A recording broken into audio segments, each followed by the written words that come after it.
Bien, bonjour à toutes et à tous.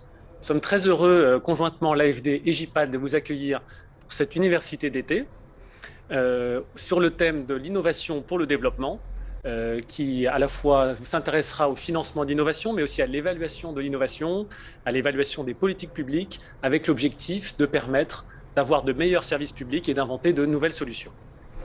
Aujourd'hui, nous recevons Esther Duflo, que je vais présenter rapidement avant de vous détailler le programme de la semaine. Donc, Esther Duflo est professeure au MIT, cette année en résidence académique à l'École d'économie de Paris.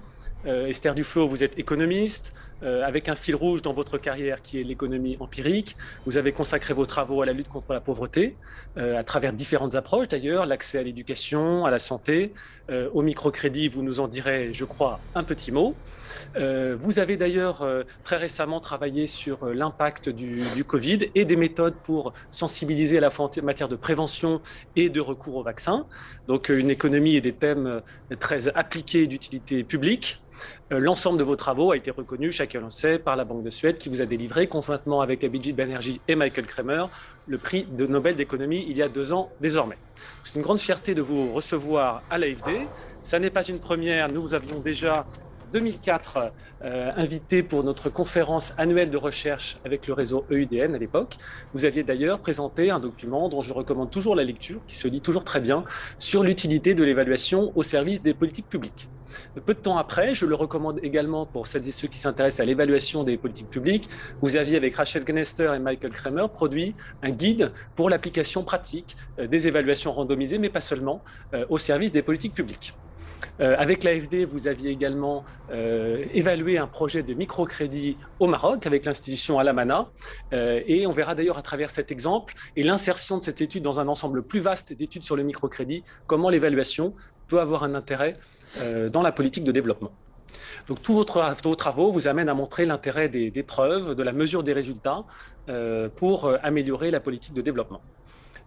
Fort de ces travaux, nous avons d'ailleurs une initiative concrète qui s'est mise en place, dont il sera question un peu plus tard dans cette université d'été, avec la création du Fonds d'innovation pour le développement, qui a vocation à financer des innovations, mais aussi leur évaluation et leur passage à l'échelle. Voilà, c'est une initiative très concrète dont Esther, vous avez accepté de prendre la présidence.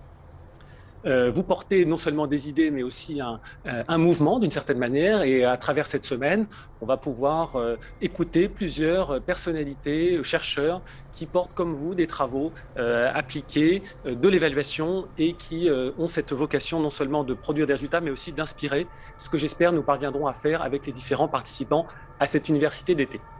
Je vous en donne rapidement le programme et puis nous pourrons ensuite écouter la session inaugurale d'Esther Duflo. Demain, à la même heure, vous pourrez donc écouter Léonard Vanchekon dans un débat animé par Hélène Ngardi-Nganga de l'AFD autour du rôle des institutions. Mercredi, Pascaline Dupas évoquera les questions de santé, là encore dans une session co-animée avec l'AFD, avec notre collègue Agnès Souka. Jeudi, Bruno Crépon parlera du marché du travail dans les pays en développement, en présence de Cécile Valadier, directrice adjointe de la recherche à l'AFD. Vendredi, Luc Béaguel parlera d'agriculture, là encore conjointement avec son binôme de l'AFD, Mathieu Legrix. Et enfin, last but not least, lundi 12, Kenneth Umbeji et Claire Zagnoso, de l'IRD et de l'AFD respectivement, parleront de l'évaluation dans des domaines tels que la déforestation et l'agriculture. Dernier mot, je me permets de remercier les organisateurs pratiques de cette réunion, donc Claire Zanuso, Delphine Constant-Perrier ici à mes côtés à l'AFD, chez JPAL, Abdoulaye Diaye qui est également à mes côtés, Yves Benchek et Anna Schrimp qui ont participé avec Kylian Nolan à la pré-organisation de cette université d'été. Voilà, sans plus tarder, je remercie à nouveau très chaleureusement Esther Duflo d'avoir accepté de consacrer du temps à cet événement. Et voilà, vous avez la parole et nous vous écoutons avec grand plaisir. À vous Esther. Bonjour à toutes, bonjour à tous. Bienvenue pour cette université d'été sur le thème Innovation pour le développement que nous sommes ravis d'organiser de manière jointe entre JPAL Europe et l'Agence française du développement, avec la collaboration du Fonds d'innovation pour le développement dont il sera question à la fois dans les sessions inaugurales et dans les sessions parallèles pour ceux qui participeront. Je tiens à dire qu'il y aura un moment pour poser des questions à la fin de ma présentation, donc n'hésitez pas à les envoyer. et je conserverai une demi-heure pour les questions qui seront modérées par Thomas. Aujourd'hui, comme c'est la première session de la série, je voulais revenir sur le thème de l'innovation pour le développement et en particulier essayer d'illustrer de manière concrète et avec des exemples récents en particulier les différents chemins par lesquels l'innovation parvient à se transformer en politique publique. Et vous montrer que ces chemins sont un peu sinueux et tortueux, mais souvent fertiles de découvertes et en eux-mêmes. La pauvreté est un phénomène qui est complexe et qui touche un grand nombre de personnes dans le monde. Et il est très facile de se décourager. On a peut-être particulièrement envie de se décourager cette année avec les conséquences de la crise du Covid, à la fois les conséquences en termes de vie qu'on est exactement en train de vivre, en particulier dans les pays d'Afrique, au moment même où nous parlons. Et j'en profite pour adresser ma sympathie à tous nos participants qui viennent de pays où la vague est en train de sévir justement au moment où les gens ici en France ou aux États-Unis commencent à se relâcher et à voir un autre avenir. Il est bon pour nous tous de nous souvenir que ce n'est pas du tout le cas dans beaucoup de pays africains et dans beaucoup d'autres pays du Sud où nous sommes très très loin d'être sortis de l'auberge, en particulier à cause d'une vaccination très faible.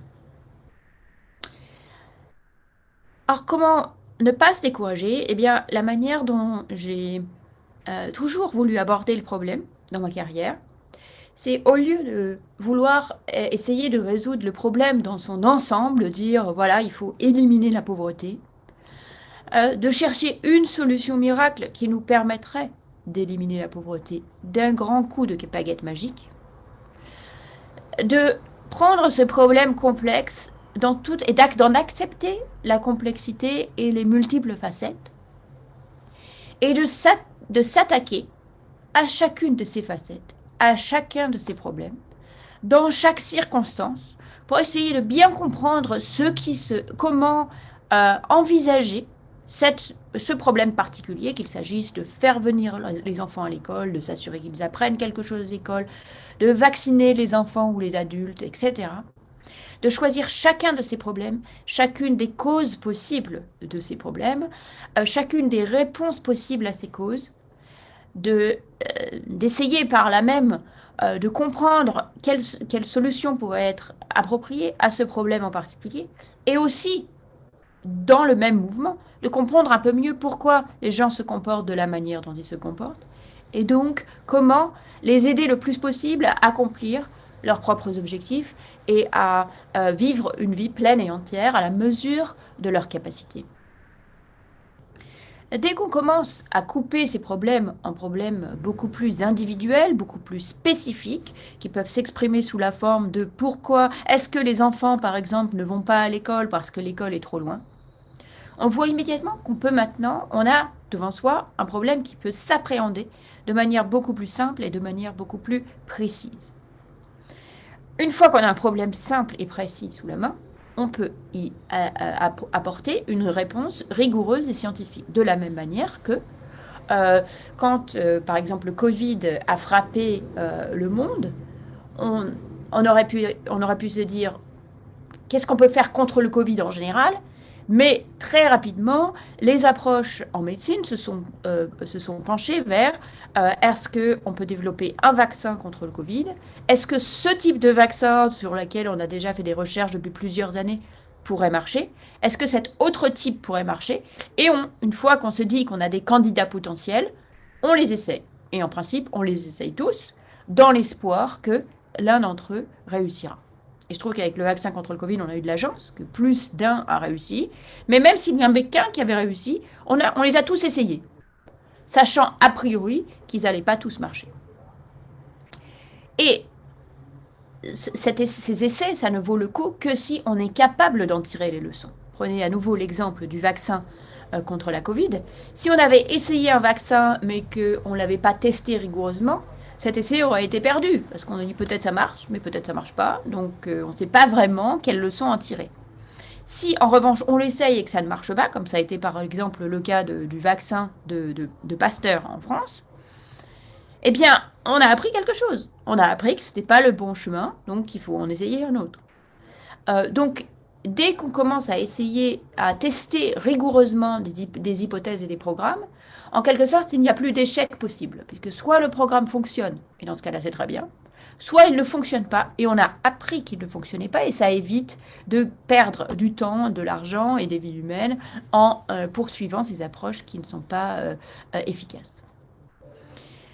Cette idée de test systématique est évidemment complètement répandue, fait partie de la culture dans le domaine médical, mais depuis maintenant à peu près 2 décennies, est aussi entrée dans la culture, le langage, l'exercice de la pratique des programmes sociaux, en particulier dans le domaine du développement, grâce à un mouvement qui s'est développé depuis à peu près une vingtaine d'années, mouvement qui a été récompensé par le prix Nobel, comme le disait Thomas, mais un prix Nobel qui n'était pas, qui ne récompensait pas seulement nos travaux à tous les trois, Michael Kremer, Abhijit Banerjee et moi-même, mais le travaux de tout un mouvement de centaines de chercheurs dans le monde, de partenaires d'ONG, de partenaires du gouvernement, de gens qui ont qui ont collecté les données, et bien sûr tous les bénéficiaires qui, à un moment ou à un autre, ont fait partie d'une expérience. Donc avec l'expérience randomisée, on développe une approche scientifique qui s'attaque à chaque problème les uns après les autres, qui, de chacun des essais, couronnés de succès ou non, tire une leçon qui peu à peu nous permet aussi de comprendre plus généralement comment les gens prennent leurs décisions et comment le monde fonctionne, afin de penser aux prochaines décisions pour les prochains problèmes. Donc je vais commencer par vous donner un exemple tout à fait pertinent aujourd'hui, qui est celui de la vaccination. Pas de la vaccination contre la Covid, mais de la vaccination contre les maladies infantiles, un vrai défi de développement dans un contexte où les enjeux sont extrêmement élevés. Aujourd'hui, autour du monde, 2,5 millions d'enfants meurent chaque année de maladies évitables par la vaccination. Qu'il s'agisse par exemple de rougeole ou d'autres maladies comme la diphtérie, la polio ou le tétanos, qui auraient pu être évités par un vaccin. L'Inde, à peu près chaque année, 25 millions d'enfants ne reçoivent pas les vaccinations indispensables. Ça ne s'applique pas à 2020 où le chiffre était plus élevé, mais même avant la pandémie de la Covid, la vaccination avait un petit peu plafonné autour de 80% des enfants, avec 25 millions d'enfants pas vaccinés chaque année. Dans les pays les moins vaccinés au monde, un peu curieusement, on trouve l'Inde. L'Inde, qui est pourtant un pays relativement riche, où en Inde, seulement 44% des enfants âgés d'un an ou moins, d'un an ou plus par contre, sont complètement vaccinés. C'est-à-dire ont reçu les 5 vaccins indispensables. Dans les zones rurales, c'est encore pire, et ce nombre est probablement surestimé, dans le sens où il s'appuie sur les rapports des parents qui sont en général un petit peu optimistes.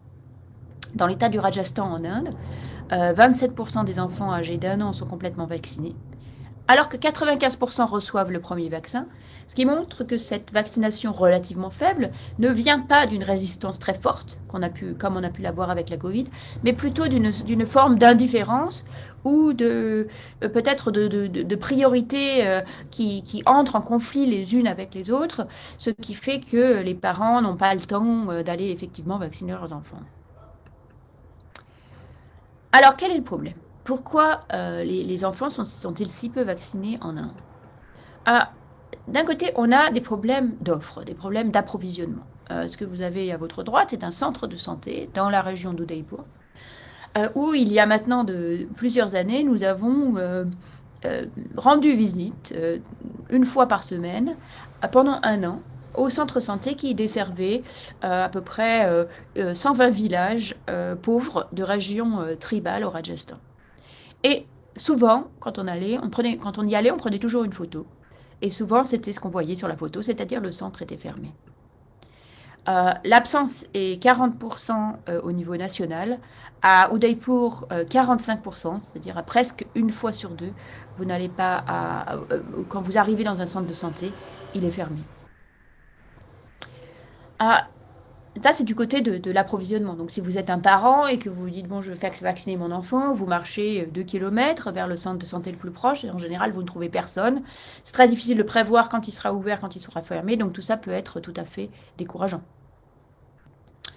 D'un autre côté, il peut y avoir des bienfaits qui sont difficiles à percevoir, puisque dans le cas de la vaccination, euh, on ne répond pas à une attaque immédiate du corps. C'est pas comme un traitement pour lequel les gens en Inde en particulier sont très très favorables à se traiter quand ils sont malades. Mais la vaccination, ça doit se faire aujourd'hui pour un bénéfice dans le futur, pour éviter une maladie qui n'est pas encore là. Et donc ça peut rendre un petit peu difficile à comprendre l'importance de le faire aujourd'hui plutôt que d'attendre demain, quand par ailleurs les gens ont à faire face à de nombreuses autres priorités, comme leur travail quotidien, d'autres maladies que les enfants pourraient avoir, etc. Euh, Si l'enfant est un petit peu malade, il peut pleurer, tout ça c'est désagréable. Donc ces petits coups immédiats peuvent décourager les gens d'agir aujourd'hui plutôt que demain, surtout dans un contexte où les bénéfices sont attendus dans un futur lointain. Alors, quelle solution? Alors, pour répondre au problème de demande, d'approvisionnement, on pourrait dire, ben voilà, il suffirait que l'approvisionnement soit plus régulier. Et ça, en fait, c'est la solution qui est promue dans de nombreux pays, en particulier en Inde, avec à la fois en faisant partie de la part du gouvernement, aussi d'organisations comme la Fondation Gates, par exemple, qui investit énormément dans la mise en place d'une campagne de vaccination qui va au plus proche des gens possible pour que les gens aient de moins à marcher possible. Mais c'est très difficile à mettre en place régulièrement dans le cadre du gouvernement parce qu'il y a un très fort absentéisme, c'est difficile de contrôler, etc. Donc ça revient finalement très très cher et on n'arrive pas à le faire aussi parfaitement qu'on le voudrait. Alors ce que nous avons fait dans ce projet, en collaboration avec une formidable organisation en Inde qui s'appelle Seva Mandir, c'est de s'assurer de manière expérimentale, dans 60 villages choisis au hasard sur 120, que l'approvisionnement serait absolument fiable. Pour voir, et si l'approvisionnement était fiable, complètement fiable, pendant un an ou pendant 18 mois, est-ce qu'on aurait une augmentation jusqu'à 100% ou proche de 100% de la vaccination? Deuxième, donc on a mis en place, donc c'est Sevamandir qui a pris en charge la vaccination avec l'accord du gouvernement, qui a mis les camps en place de manière très très précise et très régulièrement. 98% des camps de vaccination ont eu lieu comme prévu. Et ensuite, on se posait la question, est-ce qu'il est possible d'augmenter en même temps la demande? Pour cela, Sevamandir a organisé aussi dans 30 de ces 60 villages un petit programme de soutien de la demande avec une incitation modérée pour chaque vaccination, un sac de 1 kg de lentilles par vaccination et un ensemble d'assiettes pour la fin de la vaccination. Ça a été mis en place sous la forme donc d'une évaluation randomisée. Donc vous pouvez voir ici un groupe de tous les villages des environs de l'échantillon.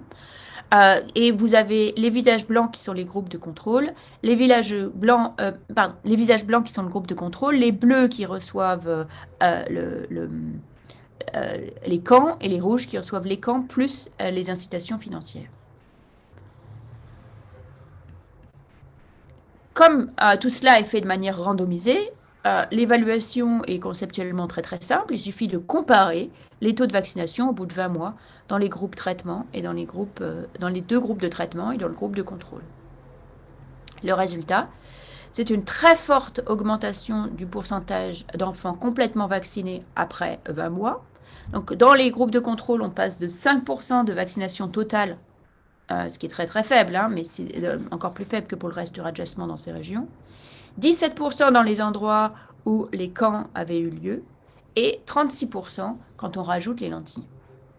Et ce qui est intéressant, c'est que l'augmentation est telle, donc plus du double, en rajoutant les lentilles au camp, que finalement, par vaccination donnée aux enfants, il est moins cher de donner les lentilles que de ne pas les donner. Pourquoi? Parce qu'il y a un coût fixe à organiser un camp, et ce coût fixe est amortisé sur un plus grand nombre d'enfants, ce qui fait que ce qui paraît être la solution la moins soutenable financièrement, qui sont les incitations financières, se trouve en fait être la solution qui est la moins chère et qui revient à 20 dollars par enfant complètement vacciné, ce qui, de manière coïncidente mais importante, est exactement ce que Gavi propose au gouvernement des pays du Sud pour vacciner leurs enfants. Donc, ça pourrait être en principe un programme entièrement soutenu financièrement par Gavi. À partir de là, on pourrait se dire, et maintenant, comment, à partir de ce résultat, dans une expérience finalement de petite taille, de seulement 120 villages à Udaipur, est-ce qu'on a pu passer de là, de cette expérience-là, à une mise à l'échelle et une adaptation de cette intervention? Alors, dès qu'on a eu ces résultats, moi j'ai trouvé personnellement, de manière pour moi dans ma carrière, c'était un de mes projets préférés parce que je trouve que la vaccination des enfants est un programme tellement important et exceptionnel que de trouver de quoi euh, euh, la généraliser auprès des enfants me semblait extrêmement important. Mais pendant de nombreuses années, je n'ai pas vraiment réussi à convaincre beaucoup de monde, de beaucoup de gouvernements dans les pays, dans les différents États de l'Inde, à prendre, à prendre les résultats de cette étude au sérieux. Les choses sont très très différentes en Afrique, où l'idée, par exemple, de donner aux parents une moustiquaire dans les camps de vaccination est très répandue et s'est révélée extrêmement efficace à la fois pour distribuer des moustiquaires de manière massive et pour vacciner les enfants de manière massive. Et donc beaucoup de pays d'Afrique qui ont accepté ce principe ont en fait des vaccinations beaucoup plus importantes que l'Inde.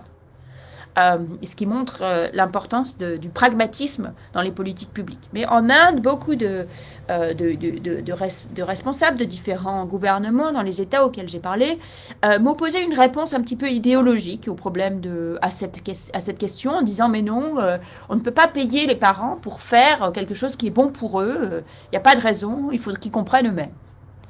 Alors c'est très intéressant, en particulier dans le contexte aujourd'hui de vaccination contre la Covid, où on parle de vaccination obligatoire contre les soignants en France. Donc on pense que même les soignants ne sont pas capables de prendre leurs décisions tout seuls, puisqu'on leur demande on pense à l'obligation. Ou aux États-Unis, on parle de tickets de loterie ou de bières gratuites ou même de hashish pour ceux qui se font vacciner. Ce qui montre bien que dans les pays riches, on ne pense pas qu'il est nécessaire, que les gens doivent comprendre eux-mêmes ce qui est bon pour eux, mais on pense que les incitations peuvent être importantes. Et effectivement, logiquement, les incitations font parfaitement sens, puisque le bénéfice de la vaccination est pas seulement pour la personne qui se fait vacciner, mais pour tous les gens autour d'eux. Et donc, il est normal que la société soit prête, en principe, à rendre la vaccination plus intéressante qu'elle ne l'est pour les individus. Bref, cette obstination, disons, idéologique contre les incitations ont fait que pendant de nombreuses années, il n'a pas été possible de trouver un partenaire pour passer ce projet à l'échelle. Et puis tout a changé en 2013, quand le gouvernement de l'Haryana m'a contacté, parce que, je vais vous mettre la timeline d'abord, le gouvernement de l'Haryana m'a contacté parce qu'ils avaient fait d'énormes efforts pour améliorer le développement, la disponibilité de la vaccination dans les villages. Il y avait eu des progrès réels de la vaccination infantile dans l'Haryana, qui est un état du nord de l'Inde dans lequel se trouve Delhi, pour que vous le localisiez. Mais ils étaient arrivés à un moment où ils stagnaient et ils voulaient pouvoir faire plus.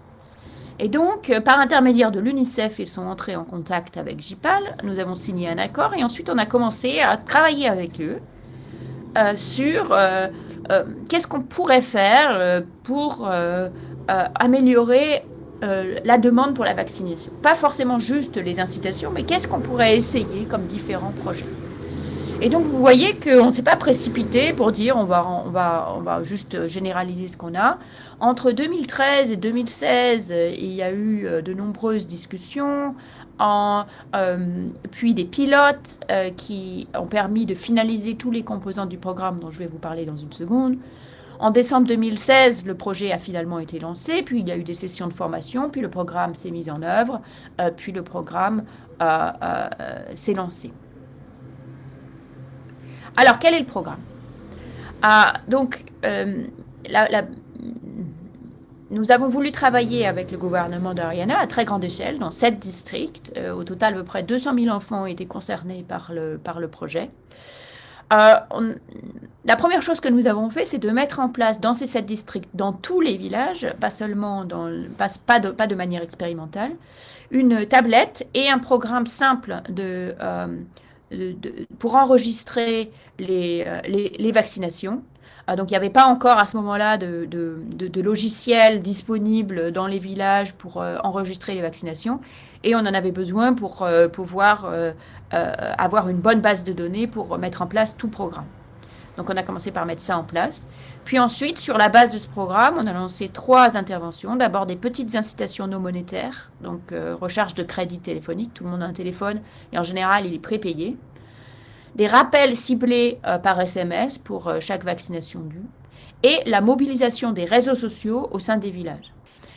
Comment la mobilisation des réseaux sociaux s'est produite?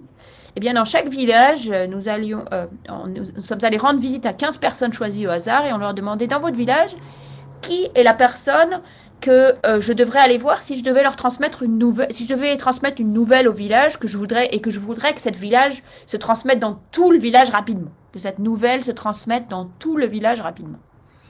Donc c'est ce que nous avons appelé les gossips, c'est-à-dire les personnes, disons, que tout le monde connaît et qui connaissent tout le monde et qui sont capables de transmettre des nouvelles très vite.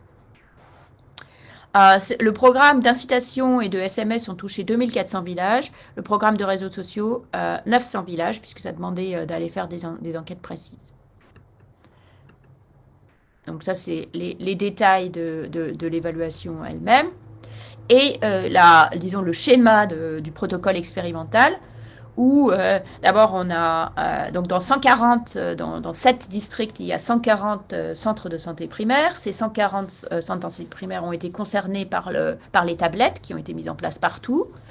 Ensuite, ils ont été divisés en 2 groupes, avec et sans incitation. Les incitations, on voulait savoir s'il fallait qu'elles soient toujours les mêmes ou qu'elles devaient augmenter au cours du temps. Et ensuite, on se demandait s'il fallait qu'elles soient élevées ou faibles. Et ensuite, dans tous les villages, traitement et contrôle d'incitation, il y a eu des rappels téléphoniques et aussi l'intervention de réseaux sociaux. Donc, dans l'intervention de réseaux sociaux, on allait voir une personne référente ou 3 personnes référentes par village et on leur demandait s'ils voulaient bien être les ambassadeurs de la vaccination. Et ces personnes référentes étaient choisies soit par pour être les gossips, pour être les potins du village, soit choisies au hasard, soit choisies pour être les personnes dont les gens avaient confiance en général. Donc ça nous donne ce schéma un petit peu compliqué d'évaluation, réalisé à grande échelle. Donc le serveur le logiciel a été mis en place pour enregistrer les informations. Ensuite, l'information passait sur le serveur de JPAL, qui permettait à la fois d'établir des rapports pour le gouvernement et d'envoyer les recharges de crédit téléphonique et les SMS, et qui nous a aussi servi pour évaluer l'impact. Au total, donc, comme je le disais, à peu près 300 000 enfants ont été inscrits au programme et vaccinés. Donc 74 000 ont été complètement vaccinés. Donc dans le programme, dans le cours de l'intervention elle-même, il y a déjà eu beaucoup d'enfants vaccinés. Quels sont les résultats? Alors là, à nouveau, comme tout est randomisé, on compare simplement traitement versus contrôle. Donc là, chaque barre compare si ce programme a lieu ou s'il n'a pas lieu. Donc en jaune, vous avez les SMS qui tout seuls ne font aucune différence. En bleu, vous avez les incitations qui ont tendance à faire une différence, mais il faut qu'elles soient suffisamment élevées et qu'elles augmentent au cours du temps. Et en rouge, vous avez les ambassadeurs de la vaccination. Et vous voyez que quand les ambassadeurs sont choisis pour être les potins du village, ils ont un effet aussi important que les incitations, alors que le programme ne coûte essentiellement rien. Donc vous voyez que moi-même j'étais très en faveur des petites incitations. Je pense toujours que c'est une bonne idée. Mais j'ai pu voir qu'il y avait un autre programme, la mobilisation des réseaux sociaux, qui marche tout aussi bien, tout en coûtant beaucoup moins cher. Ensuite, on peut se demander quand le bouche à oreille est le plus efficace. Alors, le bouche à oreille est un moyen de diffusion d'informations, donc on peut se dire, il est particulièrement efficace quand il y a quelque chose de simple et de clair à dire. Et en particulier, il pourrait être un bon complément avec un programme d'incitation, puisque il pourrait dire aux gens, et vous savez, ça vaut le coup d'aller vous faire vacciner, on peut avoir des recharges téléphoniques. Et donc, pour ça, on veut maintenant regarder quelles sont les combinaisons d'interventions qui sont les plus efficaces. Et donc, le problème, c'est si vous vous souvenez du schéma expérimental, quand on compare toutes les combinaisons possibles d'intervention, il y en a jusqu'à 75. Donc, il faut forcément faire un petit peu de ménage là-dedans. Mais quand on fait ça, donc on a développé une méthode qui nous permet de choisir quelles sont les combinaisons d'intervention qui sont efficaces, quelles sont les combinaisons d'intervention qui se ressemblent. Et ce qu'on peut montrer, que vous voyez ici, qui peut-être n'est pas complètement étonnant a priori, c'est que l'intervention la plus efficace, c'est de tout faire en même temps. À la fois avoir un ambassadeur de la vaccination qui aide un potin du village, de petites incitations et des rappels par SMS. Et quand on fait tout ça, on augmente la vaccination de 4 enfants complètement vaccinés de plus par mois et par village, sur une base de 8, donc ça fait une augmentation d'à peu près 50% de la vaccination, ce qui est un chiffre important. Mais il coûte cher d'introduire les vaccinations. Donc, au lieu de se poser la question de qu'est-ce qui augmente les vaccinations le plus, on peut aussi se poser la question de quel est le coût bénéfice, quelle est l'intervention qui a le rapport, le coût-bénéfice le plus favorable. Donc, c'est le nombre d'enfants vaccinés par dollar dépensé. Et quand on fait ça, on voit que la seule qui revient moins cher par vaccination que de ne rien faire du tout, c'est d'avoir le potin du village renforcé par les SMS. Alors les autres, elles coûtent toutes de l'argent par rapport à rien faire du tout. Ça ne veut pas dire qu'il ne faut pas rien faire du tout, parce que ça vaccine plus d'enfants. Mais celle-là, elle reproduit le résultat qu'on avait trouvé à Udaipur, où si on fait cette intervention des potins et des SMS, on vaccinera plus d'enfants et ça fera aussi réduire le coût par vaccination en prenant en compte les coûts fixes d'organiser des camps de vaccination. Donc, quand on a pu sortir ces résultats, et dernière chose, comme l'intervention combinée qui augmente le plus la vaccination, elle coûte cher puisqu'on donne des recharges téléphoniques même aux gens qui se seraient vaccinés de toute façon, on peut se poser la question de où cette vaccination est la plus efficace, où cette intervention est la plus efficace. Est-ce qu'il y a de l'hétérogénéité entre les villages? Et on trouve effectivement pas mal d'hétérogénéité entre les villages. Et on trouve par ailleurs que cette intervention est la plus efficace dans les endroits où la vaccination est la plus faible au départ. Et que dans ces villages-là où la vaccination est la plus faible au départ, même l'intervention combinée a un rapport coût-bénéfice favorable par rapport au statu quo. Du coup, la recommandation finale que nous avons pu donner au gouvernement, c'est de généraliser les potins plus SMS partout où il le pouvait, et de rajouter les incitations dans les endroits, dans les poches où la vaccination était très faible au départ. Le gouvernement était très intéressé par tout ça. On a eu un meeting avec eux où il a été décidé d'étendre le projet, suite à quoi le Covid est intervenu. Donc tout s'est mis en veille pendant un moment. Les camps de vaccination se sont arrêtés. Mais aujourd'hui, nous en sommes au point où nous allons adapter l'idée des potins à la vaccination contre le Covid. En commençant par téléphoner en utilisant une base de données sur l'assurance santé pour téléphoner à un nombre de gens pour leur demander qui sont les personnes influentes dans votre réseau social et en leur téléphonant elles pour leur demander de se faire les ambassadeurs de la vaccination. Le programme pour les enfants sera aussi généralisé dès que l'Inde sera sortie de la vague actuelle de Covid. Donc là, j'ai développé très, très en détail un exemple, disons, d'un passage d'une petite expérience à un passage à l'échelle. Mais vous demandez peut-être si c'est quelque chose de tout à fait unique et spécial, ou si ça fait partie d'un mouvement dans l'écosystème du développement et de la politique contre la pauvreté dans les pays pauvres.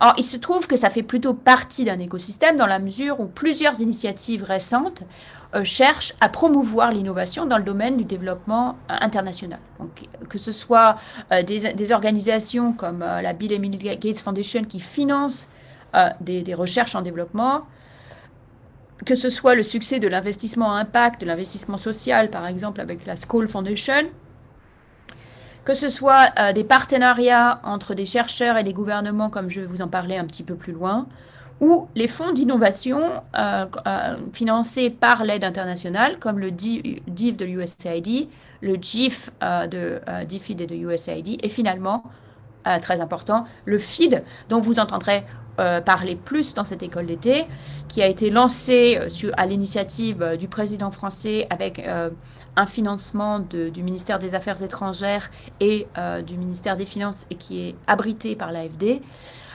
et qui va financer l'innovation en développement. Alors, on va vous parler plus du FID dans le courant de cette école d'été, donc je vais en rester là. Mais la question que vous pouvez vous poser, c'est est-ce que tout ça, ça marche? Est-ce que ça conduit à de vrais changements dans la politique publique et des changements qui sont utiles, des changements dont on peut montrer qu'ils sont productifs? Alors, premier exemple où on peut voir, disons, tout le passage de l'évaluation individuelle au passage à l'échelle, c'est l'expérience de JPAL, qui organise cette école d'été, que j'ai fondée il y a maintenant presque 20 ans avec Abhijit Banerjee et Sandil Mullainathan, qui est aujourd'hui un chercheur, un réseau de chercheurs qui compte plus de 500 chercheurs affiliés et invités dans le monde entier.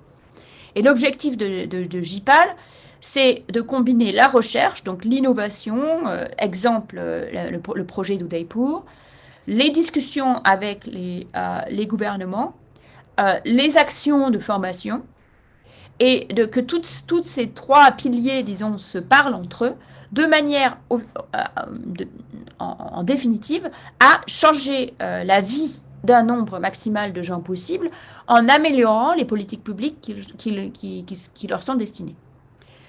Donc, ce qu'on fait à JPAL a toujours, finalement, qu'il s'agisse du plus petit projet de recherche ou d'un passage à l'échelle massif, comme celui dont je vous ai parlé en Ariana, par exemple, a toujours pour objectif de toucher, de développer des innovations qui vont au final toucher un grand nombre de gens. Alors, est-ce que ça marche ou pas? Eh bien, nous essayons de quantifier cette influence de plusieurs manières. Il y a des influences plus diluées, il y a des influences plus claires. Mais si on prend de la manière la plus conservatrice possible le nombre de vies touchées par des investissements, par des innovations dont un chercheur de JPAL a prouvé l'efficacité, on passe de rien du tout à 2003 à 400 millions de gens en 2019. Et ce nombre s'est encore fortement augmenté pendant la pandémie où il y a eu de très rapides et très grands passages à l'échelle. Donc on voit qu'en termes de vie touchée, cette approche d'innovation semble remplir ses promesses. Mais maintenant, est-ce que ces vies touchées, on peut essayer d'en quantifier un impact social qui nous permettrait de dire oui, on touche beaucoup de vies, mais si on les touche de manière très superficielle, peut-être que ça change finalement très peu la vie des gens et que ça ne valait pas tout cet argent dépensé en recherche qui aurait pu directement être dépensé à fabriquer des hôpitaux. Et ça, c'est une question très importante, par exemple, pour une institution comme le ministère des Affaires étrangères, qui peut se poser la question, est-ce que je donne plus d'argent pour directement financer les politiques publiques dans les pays en développement, ou est-ce que je donne un petit peu d'argent, développe un petit peu d'argent pour favoriser la recherche en développement pour le développement? Alors, il y a en fait toute une tradition qui date de Grillikus pour d'évaluer les rendements des efforts de recherche en développement. Et un article récent de Michael Kremer et de ses co-auteurs s'appuie sur l'exemple du DIV, qui est un fonds de l'USAID qui finance l'innovation en développement, et se pose tout simplement la question, si je calcule la borne inférieure, c'est-à-dire l'estimation la plus prudente possible, des bénéfices liés à l'adoption d'innovations dont on a pu évaluer l'efficacité dans les premiers 18 mois de l'existence de DIV, donc de 2010 à 2012. Si je calcule les rendements de ces innovations-là, est-ce que,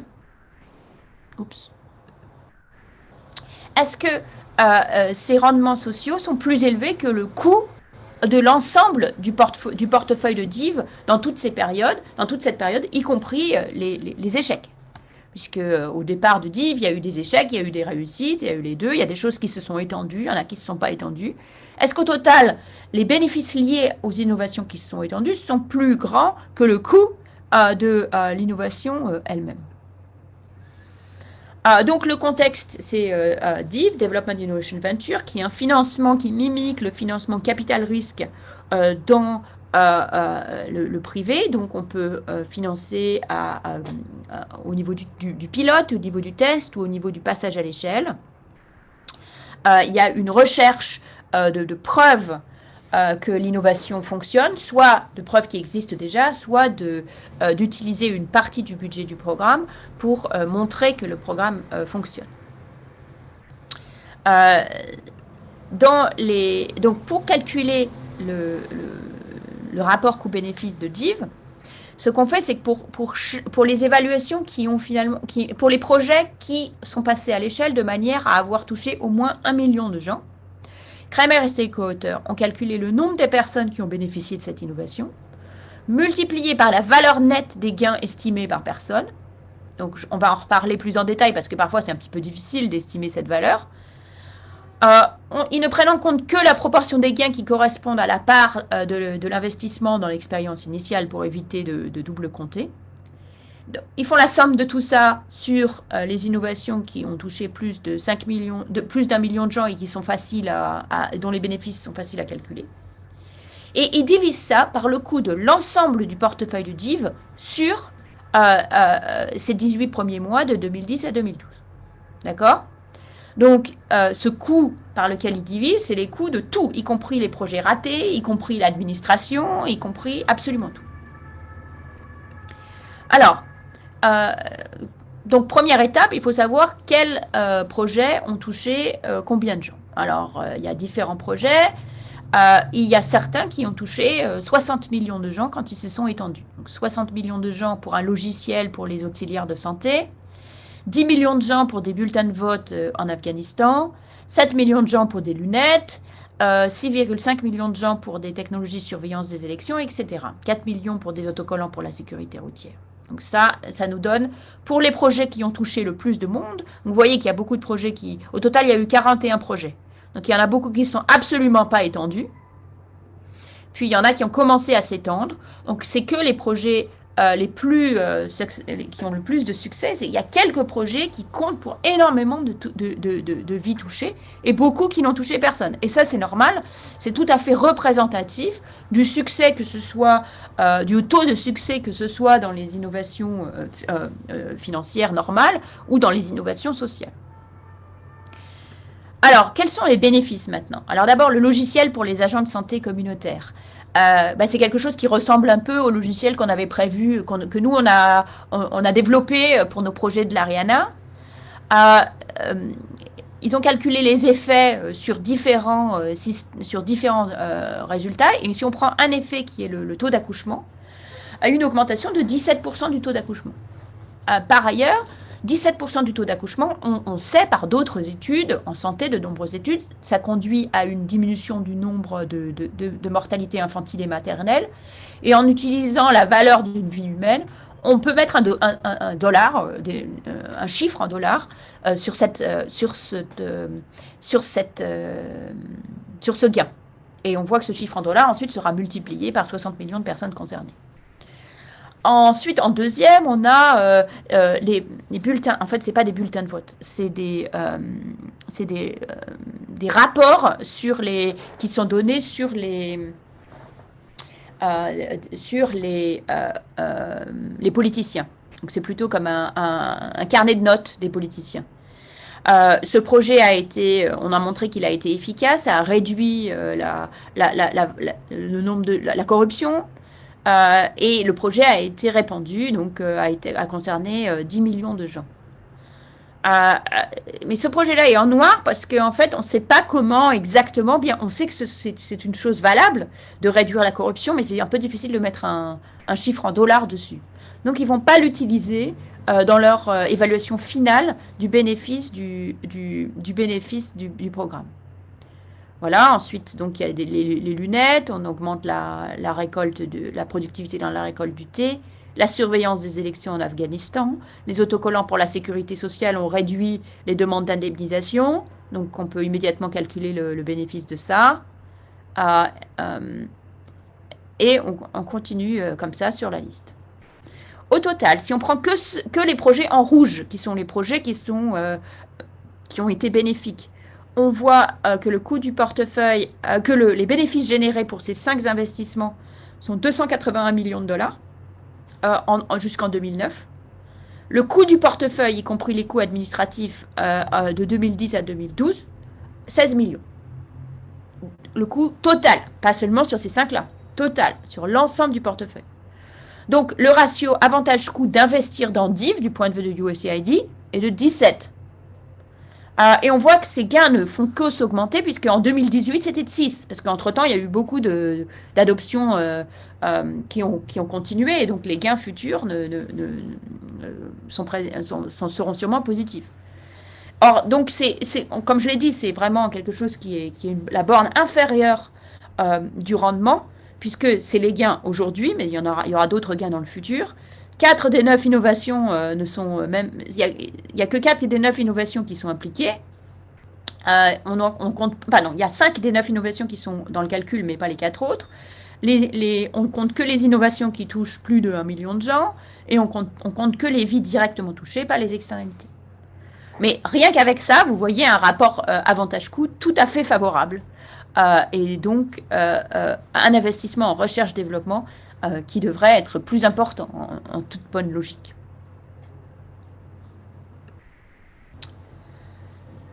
Donc, j'espère que je vous ai convaincu qu'il y avait effectivement des bienfaits sociaux à investir dans la recherche et dans l'innovation en développement, et que donc, si vous y mettez tous autant que vous êtes, écoutez, que ce soit des chercheurs, vous pouvez le faire en tant que chercheur, vous pouvez le faire en tant que personne dans une ONG, dans un gouvernement, vous contribuerez à l'amélioration de la condition de vie des personnes les plus défavorisées dans le monde. Mais vous vous demandez peut-être comment ça se passe. Je vous ai déjà donné un petit peu un exemple dans le cadre de la vaccination. Mais je pense qu'il est important de parler, disons, du chemin qui va de l'évolution individuelle, d'une évaluation individuelle à une recommandation acceptée de politique publique. Parce qu'il y a souvent une espèce de caricature qui dit la manière dont on fait l'innovation en développement, c'est d'abord on fait une petite expérience, puis on obtient des résultats, on écrit un article de recherche publié dans une revue que personne ne va jamais lire, on la traduit en une jolie policy note avec des photos, on la dissémine auprès des décideurs politiques, et ensuite, paf, ils la mettent à l'échelle et c'est fini. Donc ça, c'est un peu souvent la caricature de comment se passe le trajet, disons, entre l'innovation, la recherche et l'adaptation générale.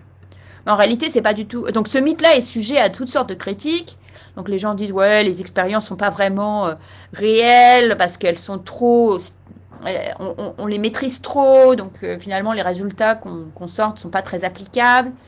De toute façon, ils sont valables qu'à un seul endroit, ils peuvent pas forcément être reproduits ailleurs.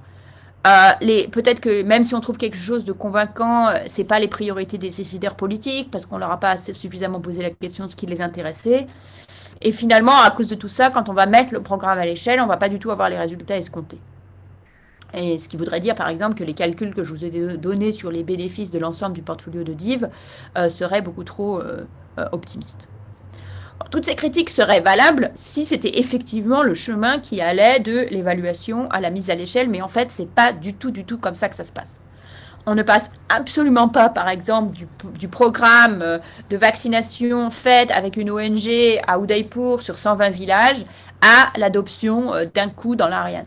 Comme vous voyez, ça s'est passé sur de nombreuses années avec une adaptation du programme, une co-expérimentation avec le gouvernement, avec de nombreux partenaires sur de nombreuses années, l'introduction d'une nouvelle politique qui n'était pas initialement prévue et une expérimentation à très grande échelle et donc permettant disons d'expérimenter et de régler tous les problèmes qui se passent quand on passe à l'échelle.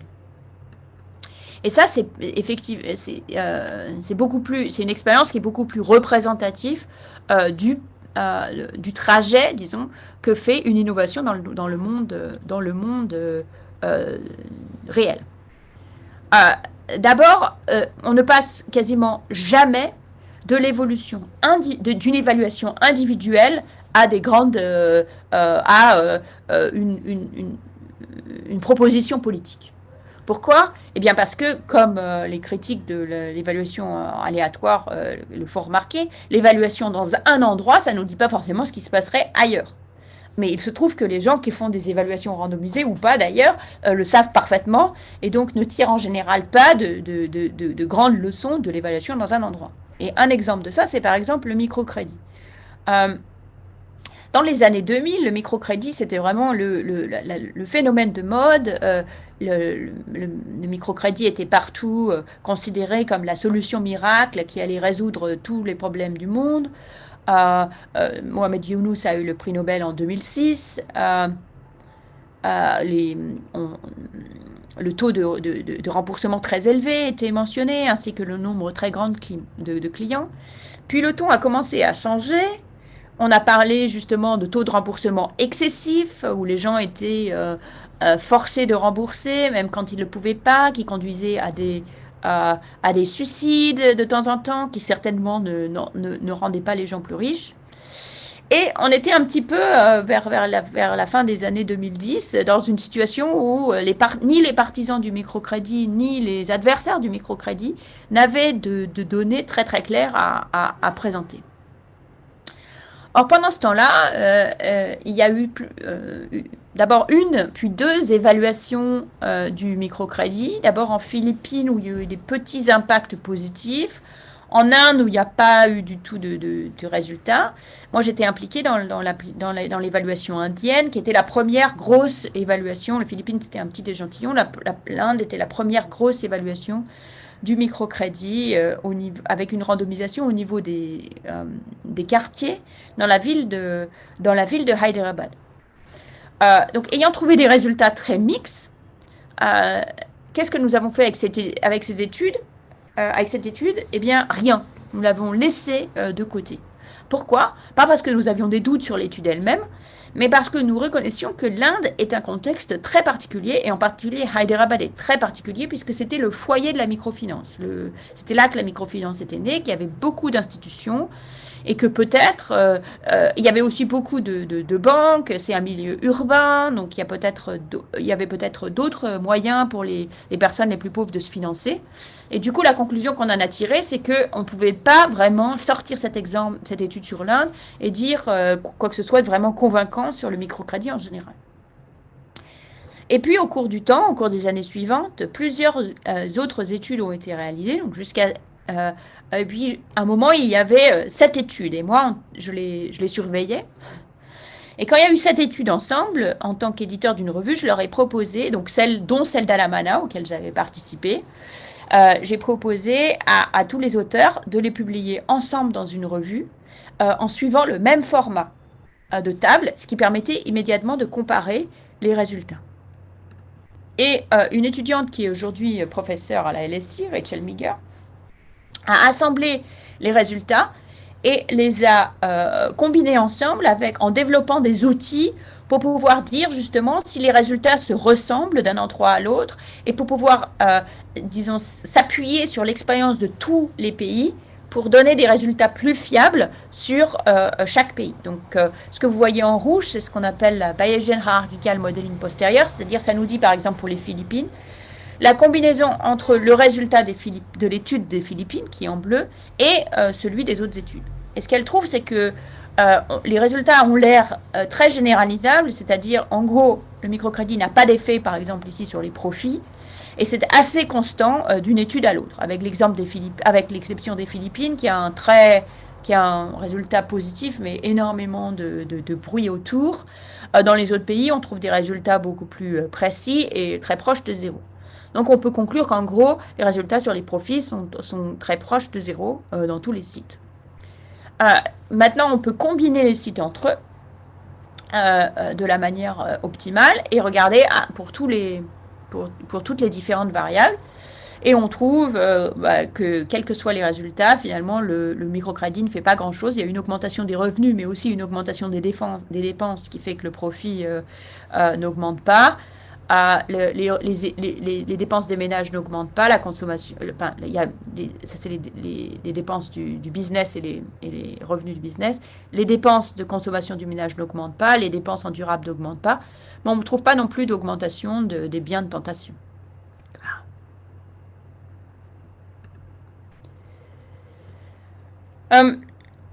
Donc là, avec ces 7 études, on a pu convaincre les institutions de microfinance que c'était moins parfait que ce qu'ils pensaient.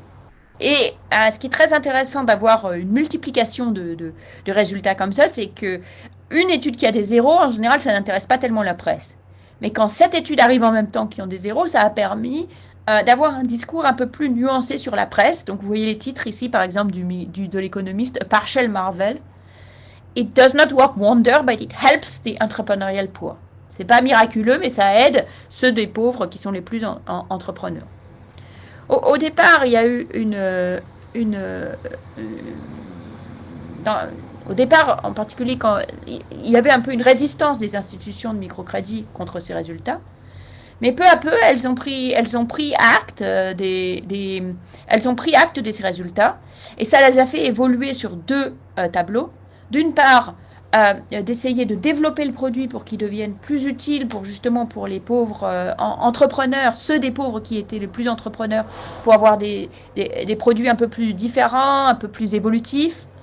D'autre part, d'offrir une offre financière plus diversifiée pour que les gens n'utilisent pas, par exemple, du crédit comme moyen compliqué pour épargner. Et ça a permis une nouvelle vague à la fois d'innovation dans le secteur de la microfinance et de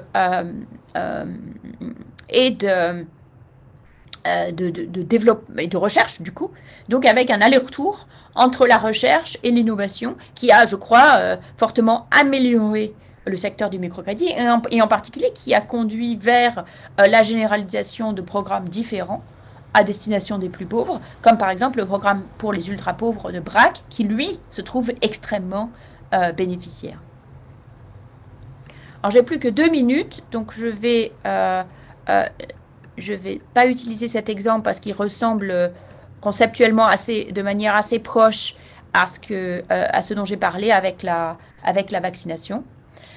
Mais je vais passer juste 1 minute de plus, en particulier à destination des gens qui soit travaillent dans des gouvernements, soit pourraient se mettre en relation avec des gens qui travaillent avec des gouvernements. C'est que l'innovation pour le développement, c'est pas forcément pour inventer des programmes auxquels personne n'a jamais pensé. Encore plus utile, ça peut être ce que j'appelle parfois aider les gouvernements à résoudre des problèmes de plomberie, c'est-à-dire des questions simples, des programmes que le gouvernement veut faire de toute façon, mais pour lesquels ils recherchent la manière la plus efficace de réaliser le programme. Donc, je vous donne par exemple un exemple en Indonésie. En Indonésie, JPAL a un centre, JPAL Southeast Asia, qui est en relation étroite avec le gouvernement. Et quand le gouvernement veut lancer un nouveau programme, il s'adresse en général à JPAL au début du programme pour leur demander si ça les intéresserait de mener une expérience, pas tant sur le programme lui-même, mais sur la meilleure manière de le mettre en œuvre. Donc, exemple, le programme de distribution de riz Raskin. C'est un programme qui est financé par le gouvernement, mais réalisé de manière locale. Et le problème était que le programme a énormément de corruption les pauvres ne reçoivent que 30% des subventions qui sont prévues et payent 25% en plus pour le riz qu'ils doivent recevoir. Donc Raskin est un programme de distribution de riz à destination des pauvres. Donc le gouvernement se disait qu'une des raisons pour lesquelles les gens ne reçoivent pas ce à quoi ils sont éligibles, c'est qu'ils ne le savent pas forcément. Donc il voulait leur distribuer des cartes qui leur montraient qu'ils étaient éligibles pour le programme.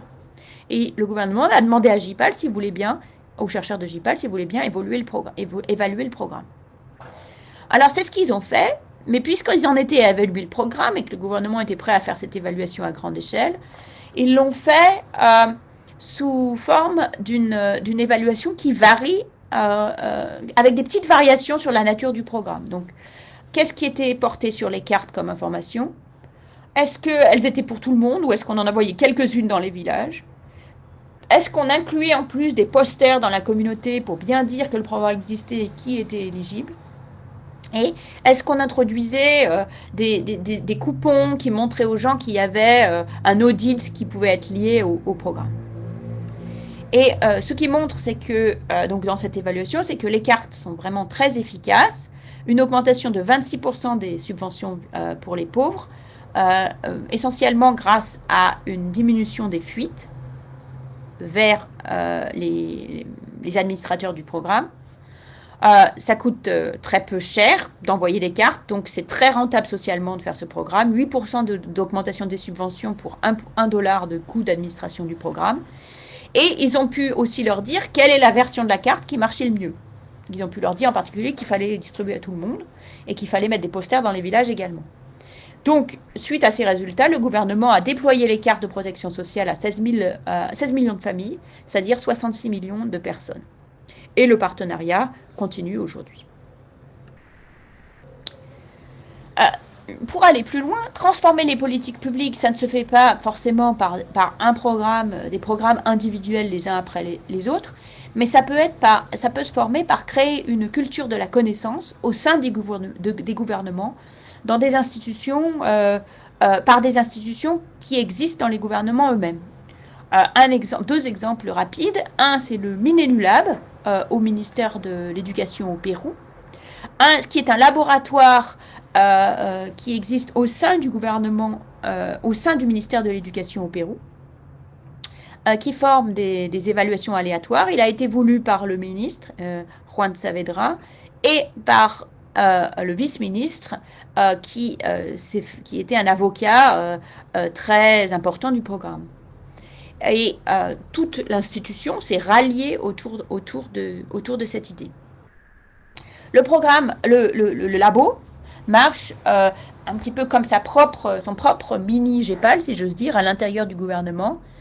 Il réalise des expériences aléatoires, il fait des revues de ce qui existe déjà comme littérature pour former des nouveaux programmes. Ils analysent les résultats et ils étendent ce qui semble marcher. Au total, ils ont déjà réalisé 9 expériences, dont 3 vont pouvoir être mises à l'échelle parce qu'ils ont été efficaces. Je vais en rester là pour vous laisser le temps pour poser des questions. Mais j'espère que ça vous a donné envie d'où vous veniez, enfin un peu dans le paysage du développement. Que vous soyez un chercheur, que vous fassiez partie d'un gouvernement, que vous fassiez partie d'une ONG ou d'une entreprise privée. Tous les acteurs ont une place à jouer dans le processus d'innovation en politique publique. Et j'espère vous avoir convaincu que ce processus est un processus de co-création qui implique tous ces acteurs la main dans la main, pas avec une supériorité ni du point de vue des chercheurs ni du point de vue de l'intervention, que c'est pas et que la recherche dans le cadre de l'innovation pour le développement, la recherche n'est pas un audit qui serait antagoniste du programme, mais c'est vraiment un effort de voir ce qui marche pas et pourquoi, de manière à pouvoir généraliser ce qui marche et corriger ce qui ne fonctionne pas. Donc, je vous souhaite déjà pour commencer une excellente école d'été et il nous reste une petite demi-heure de questions. Merci à vous. Merci beaucoup Esther. J'ai déjà repéré avec mes collègues ici présents quelques questions. Donc une question de Asokba Odonu. Que faire si les autorités politiques ne voient pas l'intérêt de l'expérimentation? Et en particulier, comment gérer le temps qui est le leur face au temps qui peut être celui de la recherche et de la production de preuves? D'ailleurs, peut-être je complète d'une question plus personnelle. Tout à l'heure, vous évoquiez le projet qui a été testé en Inde dans une première région avant d'être essayé ailleurs dans l'Ariana. Qu'est-ce qui a déclenché finalement, peut-être pour l'anecdote, mais ce passage dans un deuxième état? Alors, merci beaucoup pour la question. Alors, tout dépend un petit peu pour la réponse à la première question, que faire si les décideurs politiques, si ça ne les intéresse pas. Euh, au bout d'un moment, rien. C'est-à-dire, c'est tellement un projet, c'est tellement un processus qui demande un partenariat que il vaut mieux passer à la personne suivante. C'est-à-dire, il y a presque plus il y a quand même de plus en plus de gouvernements, de bureaucrates, de personnalités locales, de maires, etc. À l'intérieur de chaque pays, on peut toujours trouver un champion. Et il vaut mieux travailler avec les champions, en particulier au début, pour être dans une dynamique positive et de partenariat plutôt qu'essayer de forcer quelqu'un qui viendrait à reculons. Donc, ma stratégie, ça a toujours été de faire ça. Et dans les très peu de circonstances où j'ai été un petit peu mis dans un mariage forcé, parce que, par exemple, parce qu'il y avait un donneur qui voulait absolument une évaluation alors que le partenaire n'en voulait pas, ça marche pas, en fait. Donc, c'est pas une bonne façon de faire. Cela dit, si la question, c'est le temps de l'évaluation, alors, justement, c'est pour ça que j'ai donné cet exemple des cartes, cet exemple de Raskin. Parce qu'il y a certaines évaluations qui prennent du temps. C'est l'évaluation du programme lui-même et de son impact final. Parce que ça peut prendre du temps selon la nature du programme. Par exemple, au Ghana, j'ai évalué un programme qui donnait des bourses scolaires à des enfants défavorisés. Et ces bourses scolaires ont été données en 2008 et en 2022, on est encore en train de faire des enquêtes sur les enfants parce qu'on n'arrête pas de découvrir de nouveaux effets. Donc ça peut prendre du temps et évidemment beaucoup trop de temps pour les décideurs politiques. Par contre, ce qui est immédiatement utile pour les décideurs politiques, c'est souvent dans la mise en place d'un programme qu'ils veulent mettre en place de toute façon, il y a énormément de points d'interrogation sur le meilleur moyen de le mettre en place. Et là, le temps du programme est le même que le temps de l'évaluation. Parce qu'on n'a pas besoin d'attendre les impacts qui vont être dans longtemps, parce qu'on se pose par exemple sur un programme de vaccination, on a les résultats immédiatement, hein, au fur et à mesure. On voit bien si les enfants sont vaccinés ou pas, donc il n'y a pas de temps perdu par rapport au temps du programme. Donc c'est le genre de programme où l'exemple du programme Raskin, ils ont pu avoir leurs résultats immédiatement. Hein, en 6 mois, il y avait le résultat. Donc c'est le temps du programme qui est le temps de la politique. Et ça, c'est des programmes c'est en fait le genre de questions, les questions que j'ai appelées les questions de plomberie. C'est le genre de questions pour lesquelles il y a souvent une coïncidence très forte d'intérêt entre les chercheurs et le gouvernement parce que les résultats peuvent être donnés très rapidement. Non. Oh, j'ai pas posé la question du passage de l'Ariana au Rajasthan. Donc au Rajasthan, le programme avait été fait, disons, de manière très très locale. Au départ, la première expérience, il n'y avait jamais eu un buy-in fort au niveau de l'État. Donc, en fait, eux, ça les a jamais vraiment très intéressés au niveau de l'État. Et après l'Ariana, j'ai dit pour l'anecdote, c'est l'UNICEF parce que l'UNICEF a beaucoup de docteurs qui aident qui participent en quelque sorte à la transformation de la politique publique en étant un petit peu en se rendant utile, disons, dans les ministères à aider les ministres à faire leur travail. Et c'est une personne de l'UNICEF qui a entendu parler de l'étude qu'il avait vue, qui l'a suggéré à l'Ariana, au ministre, puis surtout au secrétaire d'État en charge de la santé, qui nous ont contactés. C'est intéressant, ça montre un rôle potentiel pour les institutions internationales d'ailleurs dans ce type de débat. Absolument. Et c'est l'exemple justement quand Juliette Seban viendra vous parler du FID, elle vous parlera de la programme de financement transformation des politiques publiques qui permet justement de financer la présence d'une personne qui est un peu cette personne, disons, sage-femme, référent, etc., qui permet à l'intérieur d'un ministère de les rendre, de les aider justement à opérer cette transition entre qu'est-ce qu'on sait sur un tas de sujets et qui pourrait leur être utile.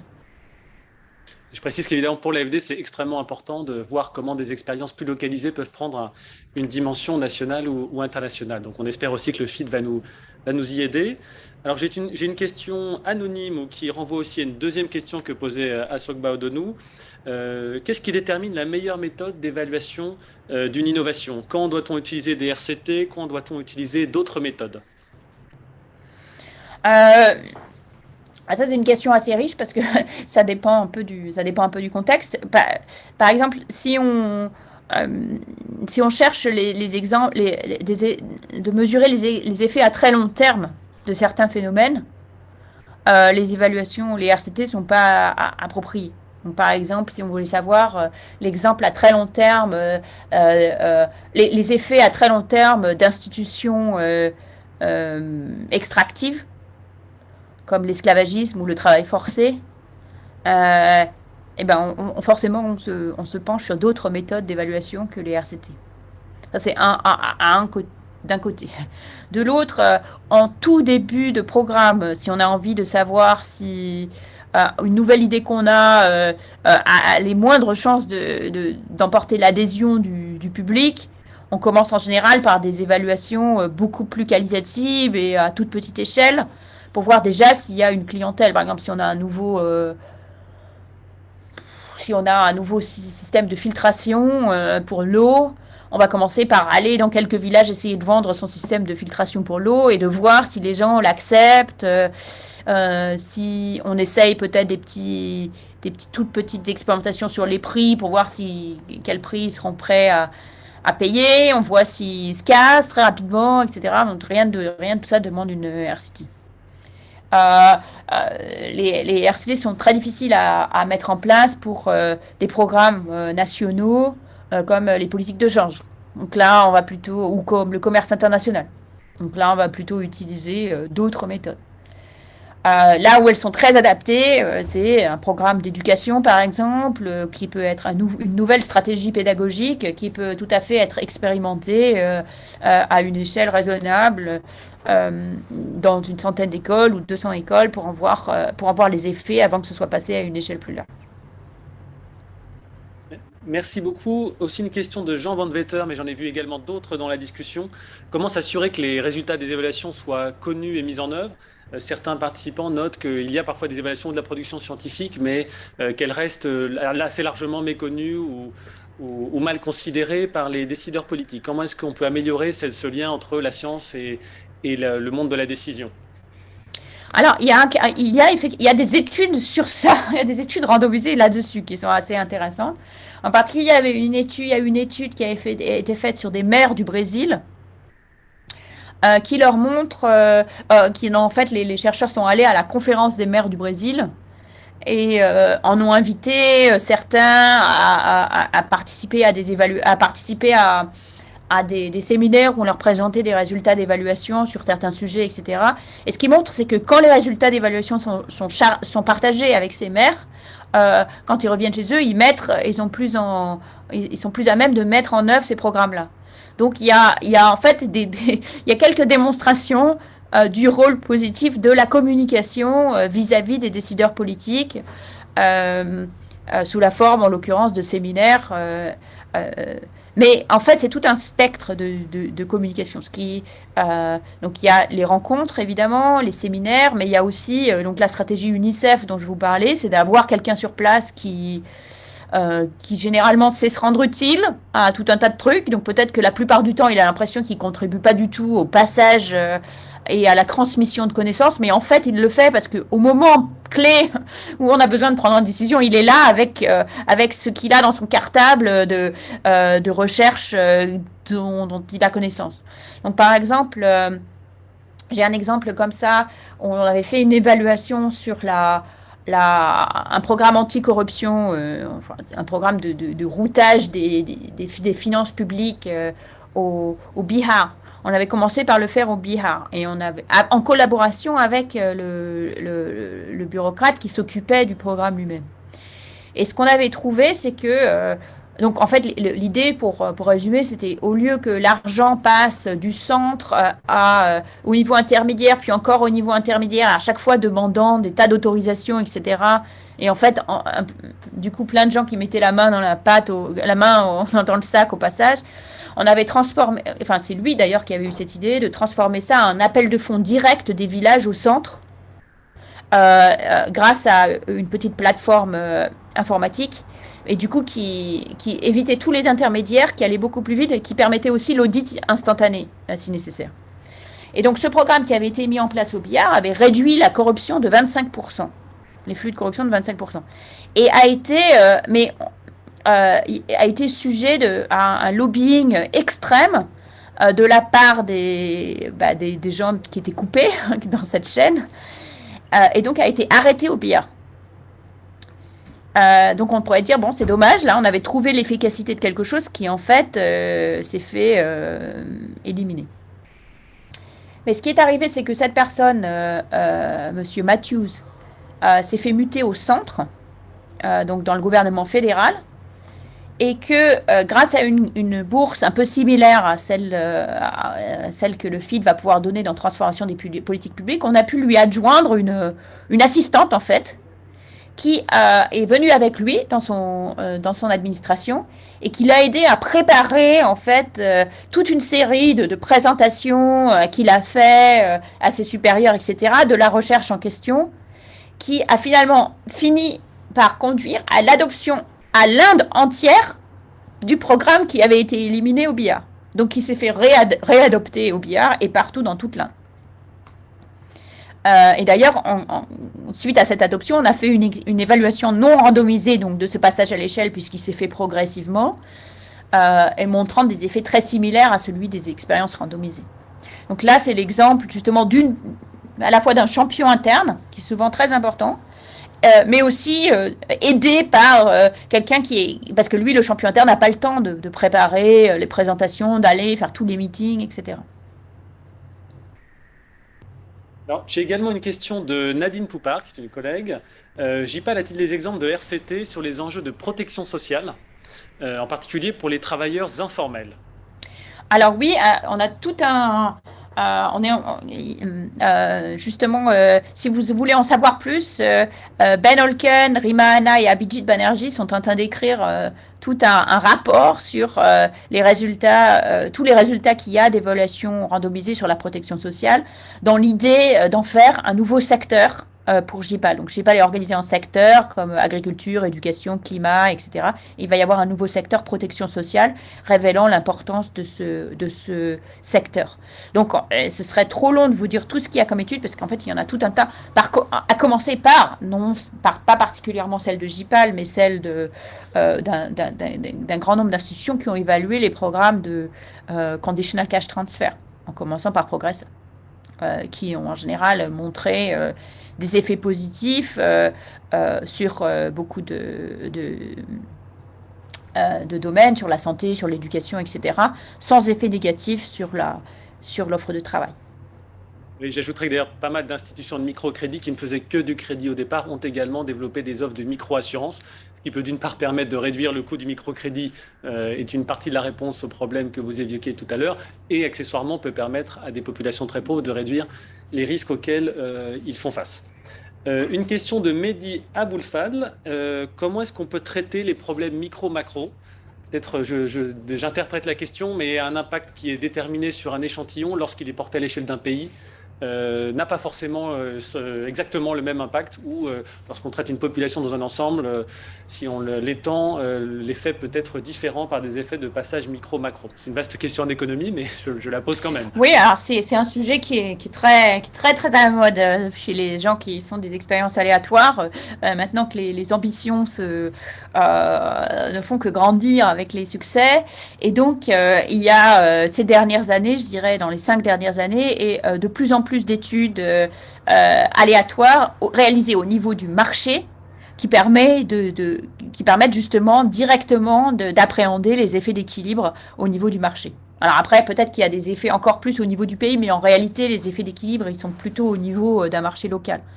Donc je vous donne un exemple, je crois être le premier, qui est une étude de Bruno Crépon, qui va venir vous parler dans quelques jours, Roland Ratelot, Marc Urcan, Luc Béagal et moi-même, parce que maintenant que je réalise sur trois des participants à cette étude vont vous parler à un moment ou à un autre, où nous étions intéressés à voir, c'est un article sur la France, les effets d'équilibre sur le marché du travail, de renforcement de programmes d'assistance à la recherche du travail pour les chômeurs de longue durée. Donc l'idée, c'est que donc, il y a des programmes assez populaires avec les organisations enfin, comme Pôle emploi en France, qui aident les gens à chercher du travail. C'est des programmes renforcés où on va leur donner plus de services, on va essayer de les mettre en contact directement des employeurs, on leur aide à faire un CV, etc. Et en général, au niveau individuel, ces programmes, les évaluations aléatoires montrent des effets positifs de ces programmes. Mais la grande question, c'était est-ce qu'on déshabille Pierre pour habiller Paul, ou est-ce qu'en augmentant la productivité de la recherche du travail, on augmente le nombre total de gens qui sont employés? Et ce qu'on a fait, c'est une randomisation à deux niveaux, à la fois au niveau individuel et au niveau du marché du travail en France. Donc le marché du travail en France, c'est une communauté, enfin, soit une commune, soit une communauté de communes où on peut se diriger, on peut se rendre en voiture. Et donc dans certains, on les a groupés en groupes de 5. Et dans chaque groupe de 5, on randomisait personne pour avoir le programme, soit on randomisait 20%, 50% ou 100%. Je réalisais ce que ça me fait 100. Peut-être qu'on randomisait en groupe de 4. Non, pardon. 0, 20, 50, 75, 100. Et du coup, on peut comparer ceux qui sont pas traités dans des endroits où beaucoup de gens sont traités par rapport à ceux qui ne sont pas traités dans des endroits où personne n'est traité. Et ça nous donne une idée des effets d'équilibre général. Et ce qu'on trouve, c'est que, en ce cas-là, ils sont très importants. C'est-à-dire, on pourrait, en comparant à l'intérieur de marché, ceux qui sont traités et pas traités, on trouve des effets assez importants. Mais ensuite, en comparant les pas traités dans les marchés traités, on se rend compte qu'eux ont des situations pires que ceux qui ne sont pas traités dans des marchés où personne n'est traité. Donc en fait, tous les effets individuels positifs étaient aux dépens de quelqu'un d'autre. D'où l'importance des effets d'équilibre. Donc ça, c'est un mode de faire, d'utiliser la randomisation elle-même au niveau du marché, qui a été pas mal employé, par exemple pour regarder les effets prix de transferts financiers. Est-ce que quand on donne aux gens des bourses financières comme dans les transferts sociaux, est-ce que ça augmente les prix et du coup c'est mauvais pour ceux qui ne reçoivent pas le programme? Est-ce que justement quand on aide certains business, certains petits business, c'est aux dépens d'autres, etc. Et ça peut se faire, ou même ça doit se faire directement en randomisant au niveau du marché. Je précise d'ailleurs, on a souvent en tête que l'expérimentation est à petite échelle et qu'on vise un comparatif avec l'ensemble de la société, mais on peut aussi avoir des expérimentations qui sont à grande échelle, le contrôle étant lui-même à plus petite échelle. Donc, oui, ça peut aussi c'est pas les mêmes problèmes méthodologiques. Évidemment, ça augmente le coût de l'expérimentation, mais il ne faut pas avoir une idée de l'expérimentation nécessairement à échelle réduite. Oui, souvent, certains des programmes d'expérimentation aujourd'hui touchent très rapidement 30 millions de gens, 50 millions de gens. Parce qu'elle se fait en fait en parallèle de la mise à l'échelle. Alors j'ai une question de Jean-Claude Ndabanaye sur l'éducation, qui nous indique que l'impact des réformes systémiques est parfois plus grand que celui de mesures à plus petite échelle. Il se demande si c'est vrai ou pas et éventuellement si on peut appliquer des RCT dans le domaine de l'éducation avec un intérêt. D'ailleurs, peut-être l'exemple de Teaching at the Right Level qu'on n'a pas pu traiter, mais aurait pu répondre à cette question. Donc, dans le domaine de l'éducation, est-ce qu'il y a des RCT pertinents? Oui, le domaine de l'éducation, c'est peut-être là où il y a le plus de RCT, puisque c'est un peu là où ça a commencé, donc c'est là où il y a l'histoire la plus riche, donc il y a beaucoup de RCT très pertinents. Et effectivement, on a aussi ces exemples justement d'évaluation à petite échelle, puis de passage à l'échelle. C'est aussi un secteur où on a appris, je crois, beaucoup des évaluations sur les réformes systémiques qu'il faudrait en principe mettre en place. Parce que souvent, la combinaison des évaluations individuelles, non seulement nous permettent de répondre à est-ce que c'est un bon programme, mais aussi, par là même, en creux, si j'ose dire, nous apprend les difficultés du système lui-même. Par exemple, en éducation, dans la plupart des RCT d'éducation, on trouve deux résultats. D'une part, que d'augmenter les moyens sans changer la pédagogie n'est en général pas très efficace. Et dans les changements de pédagogie, ce qui est très utile, c'est tout ce qui conduit à l'individualisation et justement au ciblage des connaissances, au ciblage des programmes aux connaissances des élèves. Donc par exemple le programme Teaching at the Right Level. Et la difficulté qu'on a avec ces programmes, c'est des programmes qui, quand ils sont mis en œuvre, sont extraordinairement efficaces. Et la difficulté qu'on a avec ces programmes au passage à l'échelle, c'est la mise en œuvre. C'est-à-dire, comme ils ne vont pas dans le sens du système, qui est traditionnellement, surtout dans les pays qui sont d'anciennes colonies, à des programmes extrêmement ambitieux et pousse les enseignants dans la direction d'avancer sur leurs programmes extrêmement ambitieux, même si la plupart des enfants sont assez rapidement perdus. Et du coup, ça nous donne à la fois des pistes sur comment mettre en place le programme, comme un programme par exemple le programme Teaching at the Right Level qui revient, qui est un programme d'accompagnement individualisé des élèves, comment le faire accepter dans le système, et aussi quel genre de conseils on peut donner à des systèmes éducatifs pour éviter que les déperditions de connaissances qu'on rencontre existent dès le départ. Donc par exemple, un encouragement ou une réforme systémique qui est poussée, c'est de simplifier les programmes, d'insister sur les bases, etc. Et même si ces programmes sont difficiles à faire accepter politiquement, on a quand même une idée de ce qu'il faudrait faire en principe. Merci beaucoup, Esther. Encore une question dans un autre domaine. Question de Serge Rabier. Les RCT intègrent-elles les enjeux de réduction des inégalités de genre? C'est vrai que je réponds partiellement à la question, mais oui, il y a un domaine de littérature. Qu'est-ce qu'on peut en retenir peut-être d'essentiel sur cet enjeu des réductions des inégalités entre femmes et hommes? Je précise que c'est un des domaines prioritaires d'action pour le FID. Et donc, si certaines des personnes qui nous écoutent ont des idées sur la question, vous pouvez les soumettre au FID. Pardon. Et Esther, je vous passe la parole. Oui, absolument, absolument. Et d'ailleurs, initialement dans JPAL, quand on a créé les secteurs, on n'a pas créé de secteur genre parce qu'il nous semblait que tous les secteurs devraient incorporer la dimension de genre dans leurs travaux. Et puis, il y a quelques années, on s'est rendu compte qu'il nous fallait quand même un secteur genre au sein de JPAL parce que ce secteur genre pourrait être là justement pour un peu influencer chaque autre secteur à prendre la dimension d'inégalité de genre en compte dans leurs travaux.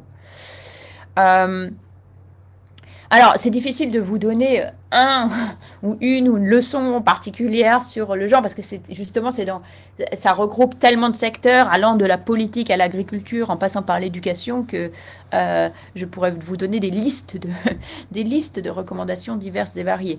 J'attirerai votre attention sur une étude passionnante qui vient de sortir de Sima Jayachandran sur les normes de genre et comment elle se développe chez les adolescents et comment utiliser l'école comme endroit où on peut les désapprendre, disons, les normes traditionnelles machistes et comment et en montrant qu'un programme où les garçons et les filles travaillent ensemble sur les questions de genre peut avoir du succès à transformer leurs attitudes et leurs actions.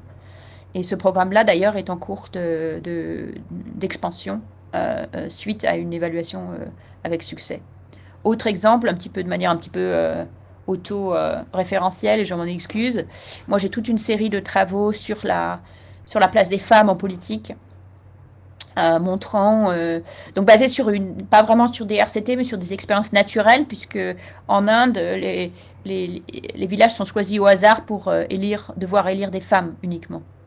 Et ce que j'ai trouvé dans ces études, avec mon collaborateur Raghav Chattopadhyay et mes collaboratrices Laurie Biman, Rohini Pandey et Petia Topalova, c'est d'une part que les femmes font des choses différentes de celles des hommes, donc en particulier elles traduisent mieux les préférences d'autres femmes, les préférences sur les biens publics d'autres femmes. D'autre part que d'avoir une femme comme mère du village joue le rôle de modèle pour les jeunes filles et leurs parents, augmente leurs aspirations et leurs ambitions. Et finalement, que quand il y a une première génération de femmes en politique qui essuient les plâtres et qui sont extrêmement impopulaires, mais qui montrent la voie et préparent le terrain pour d'autres femmes qui les suivent derrière elles avec succès. Je fais une remarque d'ailleurs, il y a quelques années, votre collègue de JPAL, Marc Gurgan, Adrien Laurenceau, avait mené une étude sur un projet financé par l'AFD et du Loan, et qui montrait que les femmes avaient beaucoup plus de contraintes dans l'accès au crédit pour l'éducation en Afrique du Sud. Donc pour faire le lien avec la discussion de tout à l'heure sur le microcrédit, on constate qu'un même produit, un même projet peut avoir beaucoup plus d'impact pour les femmes que pour les hommes, même si c'était un effet inattendu de cette intervention. Alors peut-être une dernière question, et désolé pour toutes celles que nous ne pourrons pas traiter, mais j'ai une question de Pierre Gallien. Pensez-vous que les RCT sont pertinents dans le domaine humanitaire? Et là aussi, peut-être avez-vous des exemples. Donc, je vois que beaucoup de questions en fait, portent sur la découverte des RCT, des pans de littérature. On va essayer de retrouver les références principales dans les prochains jours. Et puis, je rappelle que toute cette semaine, vous aurez des sessions sur la santé, l'agriculture, le marché du travail, les infrastructures, les institutions. Donc, vous pourrez compléter votre culture connaissance de ces mécanismes d'évaluation. Pardon. Donc, dernière question peut-être pour vous, Esther, et si vous voulez faire un petit mot de la fin. Donc, y a-t-il des RCT pertinents dans le champ humanitaire, et peut-être quelques mots de conclusion si vous le souhaitez? Oui, alors les RCT sont très pertinents dans le champ humanitaire et les humanitaires sont extrêmement ouverts aux RCT. C'est quelque chose qui m'avait extrêmement frappé il y a peut-être maintenant déjà 15 ans, d'aller à une conférence d'humanitaire qui m'avait invité pour pour parler des RCT. Et je suis arrivée en me disant, bon, je vais vous en parler, mais ça s'adapte pas vraiment à ce que vous faites parce qu'on peut pas vraiment travailler dans l'urgence comme ça. Vous êtes en train de sauver des vies, vous n'avez pas le temps de faire une expérience en même temps. Il m'avait dit, mais pas du tout. Il y a tellement de choses qu'on sait pas et qu'on a besoin de savoir pour être le plus efficace tout seul. Donc nous, on veut expérimenter le plus possible et ils le font. Une institution, par exemple, comme IRC, International Rescue Committee, fait énormément d'expériences randomisées, à la fois dans leur programme d'urgence et dans leur programme de reconstruction post-conflit.